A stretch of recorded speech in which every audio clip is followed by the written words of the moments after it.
भक्ति का अर्थ होता है प्रकाश और देवी आराधना का मूल उद्देश्य है आपके और हमारे अंदर आत्मबल इम्यूनिटी पैदा करना। श्री दुर्गा सप्तशती के सभी अध्यायों में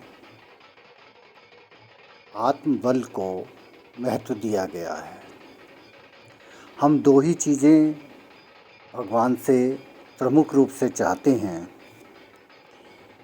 एक, हमें स्वास्थ्य प्रदान करे, हम स्वस्थ रहें, निरोगी रहें, और दूसरे समृद्धि।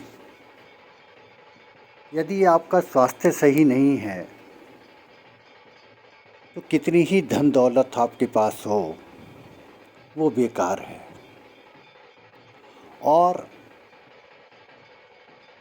कई बार हम लोगों ने महसूस किया है, और जो कोरोना काल में आप लोगों ने सबने हमने देखा भी है कि पैसा है लेकिन हमारा शरीर जवाब दे रहा है। मेरा ये व्यक्तिगत अनुभव है, माँ भगवती की का मैं उपासक होने के नाते इतना अवश्य कहता हूँ कि देवी के मंत्रों में, भगवती जी के मंत्रों में बहुत शक्ति है। और श्री दुर्गा सप्तशती के हर श्लोक में वही शक्ति है जो महामृत्युंजय मंत्र में है। आप सभी को नमस्कार। मैं हूँ सूर्यकांत द्विवेदी और आप देख रहे हैं धर्मसूत्र।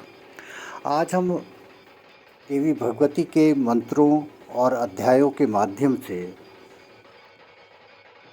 आपको कुछ बीमारियों को दूर करने का उपाय बताते हैं। उपाय नहीं है ये मान के चलिए कि हम देवी भगवती से आराधना करते हैं कि हमें निरोगी काया दें और जो बीमारियां हमको लग गई हैं उनको दूर करें। सबसे पहले बात करते हैं शुगर के मरीजों की, डायबिटीज़ के मरीजों की, मधुमेह के मरीजों की लिए। मधुमेह की बीमारी, जैसा कि आप सब जानते हैं, इस समय बहुत फैल रही है। दवाई अपनी जगह है, लेकिन हमारा मानना है कि यदि हम भगवत शरण में जाते हैं, भगवती के शरण में जाते हैं, तो निसंदेह हमारी मनोकामना पूरी होती है और इसीलिए हम पूजा भी करते हैं। तो सर्वप्रथम तो 8वां अध्याय श्री दुर्गा सप्तशती का 8वां अध्याय है और वो है रक्त बीज वध। रक्त से संबंधित जितनी भी बीमारियां हैं, चाहे वो स्किन की बीमारी हो, मधुमेह से संबंधित बीमारियां हों या गायनी प्रॉब्लम्स हों, उन सभी का निदान 8वें अध्याय में रक्त बीज से हो जाता है। रक्त बीज को असुर माना गया है, असुर है रक्त बीज। और जब हमारे शरीर में रक्त खराब होता है तब वो भी हमें असुर की तरह दिखाई देता है और बीमारियां पैदा करता है। तो 8वां अध्याय ये रक्त बीज वध का, इसको पढ़ना चाहिए। मधुमेह के रोगियों को अर्गला स्तोत्र का पाठ करना चाहिए, क्योंकि वो स्वास्थ्य की दृष्टि से बहुत महत्वपूर्ण अध्याय है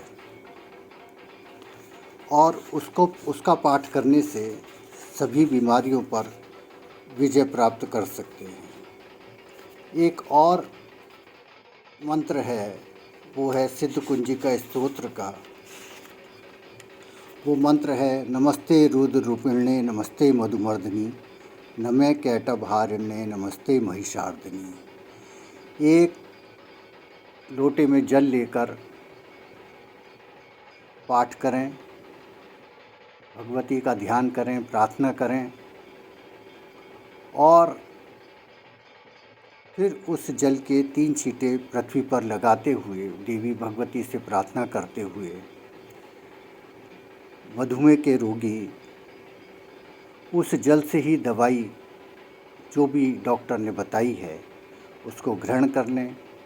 24 घंटे के अंदर अंदर ये जल पूरा हो जाए, अगले दिन फिर उसको जल बना लें और इसको नियमित रूप से करना प्रारंभ कर दीजिए। मेरा विश्वास है कि देवी भगवती आपकी प्रार्थना को स्वीकार करेंगी और निश्चित रूप से आपको विजय प्राप्त होगी। इसके साथ यदि आप महामृत्युंजय मंत्र का भी पाठ कर लेते हैं, उसको 3 या 7 बार पढ़ लेते हैं, तो ये और भी फलीभूत होता है। ऐसे जातक, ऐसी माताएं बहनें जिनको सिर दर्द, माइग्रेन से संबंधित या स्त्री जनित बीमारियां से वो पीड़ित हैं और ख़ास तौर से पीरियड या और कोई बीमारी उससे पीड़ित हैं, उनको देवी भगवती का श्री दुर्गा सप्तशती का 5वां अध्याय पढ़ना चाहिए।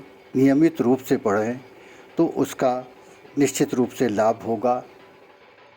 अगर ज़्यादा ही बीमारियां हैं, स्किन की प्रॉब्लम कुछ हैं, तो वो 8वां अध्याय है। जैसे मैंने बताया, शुगर की बीमारियों से संबंधित वो रहेगा। यदि आपके घर में आप चाहते हैं कि घर में सुख शांति रहे, सुख समृद्धि रहे, तो उसका अध्याय है 11वां अध्याय। ये देवताओं द्वारा देवी की स्तुति इसमें की गई है, तो वो पाठ आपको करना चाहिए। इसमें यदि आप देवी भगवती का ध्यान करते हुए और सिर्फ 11 बार रूपम देहि जयम देहि यशो देहि द्विषो जहि, सिर्फ इसी का आप पाठ कर लेते हैं तो निश्चित रूप से सारी बीमारियां आपकी दूर हो जाएंगी। मधुमेह के रोगियों को एक और बात बताता हूं, यदि आप अपान मुद्रा में आते हैं, जिसमें आपकी मध्यमा और अनामिका और अंगूठे से टच करना है, इसको दबाकर आप यदि देवी भगवती के मंत्रों को करते हैं तो उसका बहुत लाभ आपको मिलेगा। देवी कवच में आप जानते हैं कि देवी भगवती कवच प्रदान करती हैं। कवच किस लिए? अर्गला स्तोत्र किस लिए? कीलक किस लिए? कवच के समस्त मंत्र आपको कवच प्रदान करते हैं, सुरक्षा प्रदान करते हैं, आपके शरीर के एक एक अंग की रक्षा करते हैं। अर्गला स्रोत वो जितनी भी बीमारियां हैं, जितने भी संक्रमित रोग हैं, रक्त संबंधी रोग हैं, उनको दूर करते हैं। और जब आप कीलक मंत्र के अर्थ में जाएंगे तो भगवान शंकर कहते हैं कि मैंने कुछ मंत्रों को गुप्त कर दिया है। यानी देवी भगवती के इन मंत्रों में, श्री दुर्गा सप्तशती के मंत्रों में वह शक्तियां हैं जिसका आप अंदाज़ा नहीं लगा सकते। मैं किसी और की बात नहीं करता, किसी और का उदाहरण नहीं देता, अपना ही उदाहरण देता हूँ कि मैंने कदम कदम पर माँ भगवती के श्लोकों में वो शक्तियाँ देखी हैं जिससे मैं बहुत सारी चीज़ों पर विजय प्राप्त कर सका हूँ। मेरा मत ये है कि आप देवी भगवती की आराधना करें और इन मंत्रों को करें, निश्चित रूप से ही आपको सफलता प्राप्त होगी। बहुत बहुत धन्यवाद। नमस्कार, प्रणाम।